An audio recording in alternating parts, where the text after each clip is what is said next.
No silêncio ardente do deserto, o Filho de Deus travou uma batalha que poucos compreendem. Fome, solidão, um inimigo invisível à espreita, pronto para atacar quando a carne estivesse mais fraca. Mas quem era essa figura sombria que ousou se colocar diante do Messias? Um espírito menor?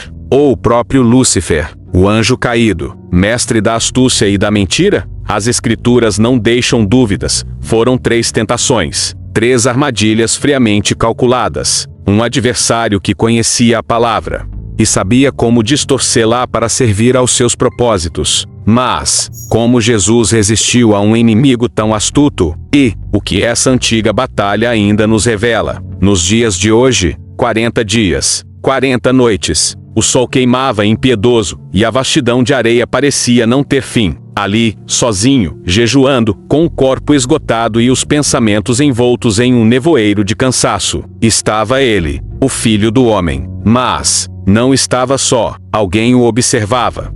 Nas sombras escaldantes, um ser antigo, de olhos ardilosos, rondava como predador silencioso. Não era um espírito qualquer, nem um demônio errante. Era o acusador, aquele que havia estado diante do trono e caído, aquele cujo veneno já havia corrompido reis, profetas, nações. E agora visava o próprio Cristo. Mas por que naquele momento? Porque no auge da fraqueza física, quando a carne tremia de fome e sede? Porque ali, no deserto, cada homem se revela, ou cai. E foi então que a voz cortou o ar, baixa, insinuante, terrivelmente familiar. Se és o Filho de Deus, ordena que estas pedras se tornem pão. Mas o que aconteceu a seguir foi apenas o começo de um jogo muito mais profundo. Aquela voz não era só um som, era uma lâmina invisível que cortava a alma, disfarçada de lógica, de uma solução simples. Afinal, quem não desejaria pão depois de 40 dias sem comer? Quem não tremeria ao olhar as pedras e imaginar um banquete? Mas havia algo mais, um convite velado à autossuficiência. Prove que és quem diz ser. Use teu poder para si mesmo. Satisfaça tua fome. Era isso que o adversário sussurrava, escondido nas palavras. Não era só sobre pão. Era sobre quebrar a confiança no Pai. Sobre transformar a missão divina em um ato egoísta. Mas com os lábios ressecados e os olhos firmes, Jesus respondeu não com fúria, não com orgulho, mas com as Escrituras. Nem só de pão viverá o homem, mas de toda palavra que sai da boca de Deus. O golpe falhou, mas as sombras ao redor se agitaram, como serpentes inquietas, porque o inimigo tinha mais truques guardados. E em um instante, o cenário mudaria de novo, num piscar de olhos. O deserto desapareceu, agora, pedras sagradas.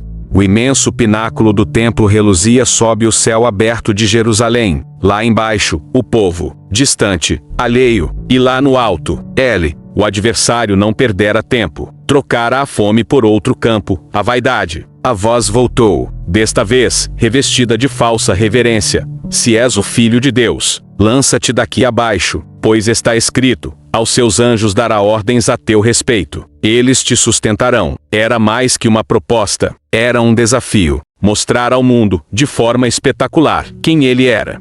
Bastava um salto, bastava ceder ao desejo de reconhecimento, de provar algo a todos. E, talvez, a si mesmo. Mas, novamente, a resposta veio. Firme, imutável. Não tentarás o Senhor teu Deus. Mais uma investida frustrada. Mais uma barreira que o inimigo não conseguira romper. Mas as sombras não se dissiparam. Ao contrário, se adensavam. Porque o tentador tinha preparado algo ainda mais sedutor. De repente, outro cenário.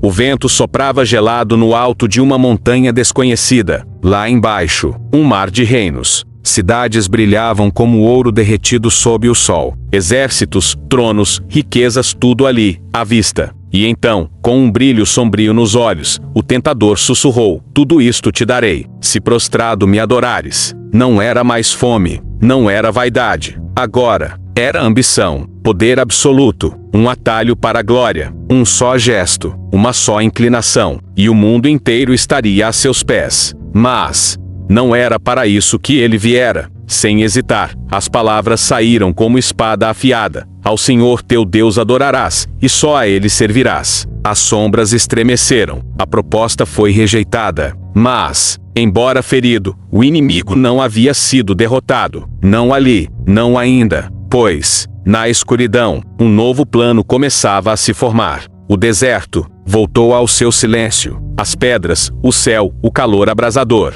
testemunharam aquilo que poucos jamais entenderiam. Uma batalha travada não com espadas, mas com palavras. Não com força bruta, mas com fé inabalável. Ali, sem coroa, sem séquito, sem armadura, um homem havia vencido o próprio príncipe deste mundo. Não por acaso, não por sorte, mas por uma firmeza que transcendia a carne e o sangue. No entanto, o inimigo não era tolo. Não fugiu derrotado, nem resignado. Retirou-se, por um tempo, observando, esperando, sabendo que novas oportunidades viriam, porque a verdadeira guerra ainda estava por ser travada, e em algum lugar, enquanto as sombras se recolhiam, um novo capítulo se preparava para ser escrito. Os passos de Jesus deixaram marcas na areia, mas o que aconteceu naquele deserto não ficou preso ao passado. Cada palavra dita, cada tentação vencida, cada armadilha desmontada, ecoa até hoje. Porque o adversário não cessou, não desapareceu, mudou de forma, de estratégias, de vozes.